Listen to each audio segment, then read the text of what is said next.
কলার পিঠা, তেলের পিঠা, এটা নাস্তার জন্য, বিকেলের নাস্তা বা সকালে যে কোনো নাস্তার জন্য পারফেক্ট একটা রেসিপি। আসসালামু আলাইকুম, সবাই কেমন আছেন? আশা করি আল্লাহর রহমতে সবাই ভালো আছেন। আমিও আলহামদুলিল্লাহ অনেক ভালো আছি।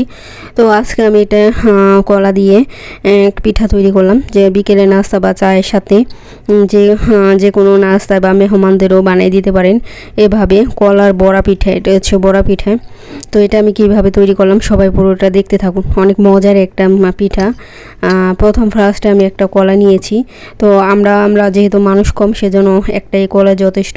তো আপনাদের মানুষ বেশি বা পরিবারের ফ্যামিলির লোকজন বেশি থাকলে বেশি নেবেন, যে যতটুকু আর কি তৈরি করতে চান আপনাদের পরিমাপ অনুযায়ী নেবেন।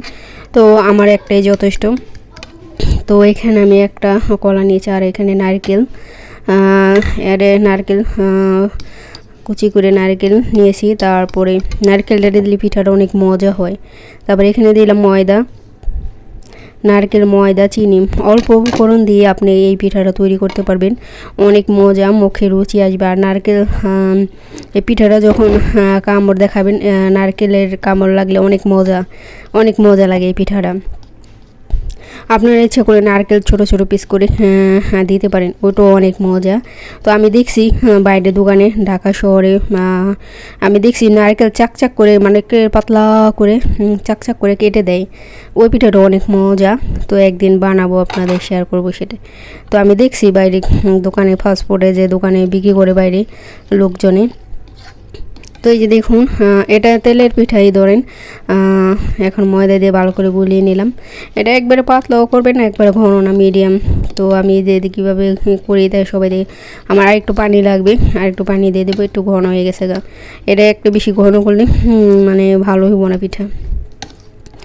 আর ওই যে দানা দেখছেন, ওটা কিন্তু নারকেল আমি একেবারে মানে কোড়াই যে ঘেসি করে বাপা পিঠাতে দেয়, ওইটা না, এটার ভিতরে একটু আনাম থাকবে। তারপরে 1 কাপ দুধ দিয়ে দিলাম, দেখুন। আর লাগবে চিনি। তারপরে আমি দুধ দিয়ে দিলাম। এই পিঠাটা খুবই মজা, আপনারা বাসায় মেহমান আসলে বানিয়ে দিতে পারেন, বা বাচ্চাদের যখন মন চায় আর কি ঘরে বানাই খেতে পারেন নাস্তা হিসেবে। তারপরে আমি আরেকটু দুধ ছিল, সেটাও দিয়ে দিলাম। তারপরে একটু দিলাম বেকিং পাউডার দিলাম, একটু ক্রিস্পি হওয়ার জন্য, মজা হওয়ার জন্য।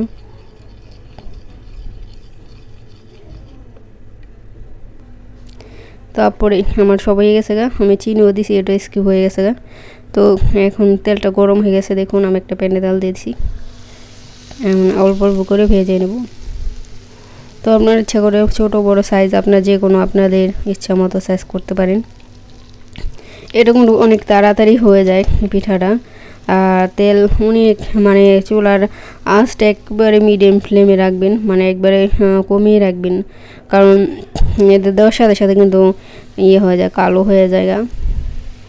অনেক মানে আঁচটা একবারে কমিয়ে দিয়ে তারপরে ভাজতে হবে। বেশি আঁচ দিলে মানে কালো হয়ে যাবে নিচে।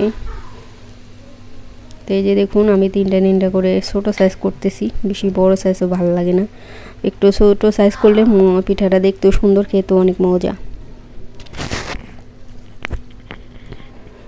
তো এই যেভাবে আমি সবগুলো এখন ভেজে নিব। তো আপনারা ঘরে ট্রাই করবেন, বাচ্চাদের বানিয়ে, যাদের ঘরে বাচ্চা আছে বানিয়ে দিতে পারেন আপনারা। তো এই যে দেখুন, আমি কিছু বানিয়েছি, সবগুলো বানানো হয়ে গেছে পিঠাগুলো। তো এই যে দেখুন, মাছ রাঁধছিলাম, তো কী রান্না করছিলাম সেটাও শেয়ার করলাম আপনাদের সাথে, একটু করে নিয়ে রাখছি ভিডিও। এটা হচ্ছে মাছ ভুনা করছি, বড় একটা মাছ আছে, সেই মাছের চাক আর কি।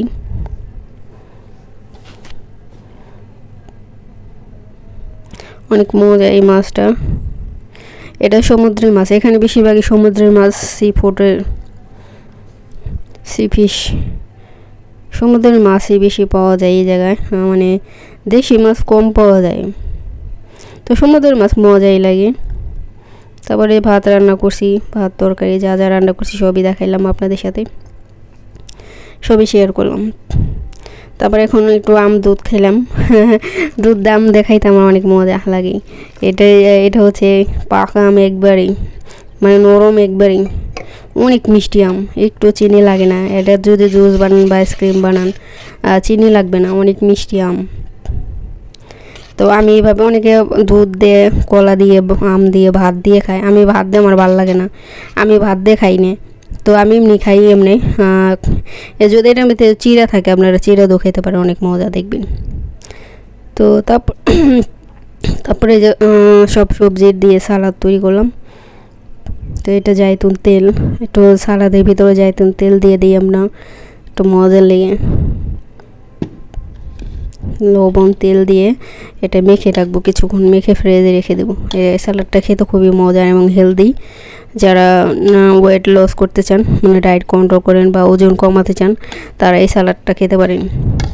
এখানে বিটরুট আছে, শসা, গাজর, ক্যাপসিকাম, লোটাস পাতা সব আছে, সব রকমেরই আছে এখানে। তো আমার একটা ভিডিও দেওয়া আছে কীভাবে এই স্যালাডটা তৈরি করি, আপনারা দেখতে পারেন, আমার চ্যানেলে আছে। তো সবাই ভালো থাকবেন, সুস্থ থাকবেন, আল্লাহ হাফেজ।